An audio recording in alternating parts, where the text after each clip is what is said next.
Nakarating nga kay Olga ang nangyari nga doon sa Pilibid na malaking kaguluhan nga at nagrayot pa nga roon, ay agad niyang nag-alala ang ginang at agad niyang naisip ang kanyang anak na ang kaligtasan nga nito ay nag-alala nga ito nga si Olga.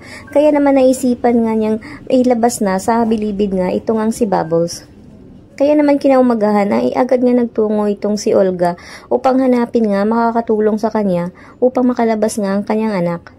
Kaya't nakita nga niya ito at nag-usap nga sila na nais umano niyang ilabas sa kulungan itong ang si Bubbles. Kaya't agad naman siyang tinulungan. Kaya't makakalabas na nga rin itong si Bubbles sa wakas. At dito ay magtataka nga siya kung sino raw ang nagsabi at sino raw ang nagutos na ipalabas siya. Kaya tatanungin nga niya ang kanyang lulo na sino raw ang nagbayad upang makalabas siya. Subalit, nagmaang-maangan nga itong si Celso at ayaw nga niyang sabihin dito sa kanyang apo na sino.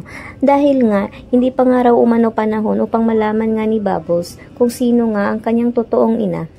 Kaya ngayon nga ay sinabi ni Celso na baka umano kaibigan niya at hindi lang nagpasabi. Kaya nakalabas na nga itong si Bubbles. At dahil na rin na nakalabas nga itong si Tanggol, ay tiyak magkikita nga sila sa labas.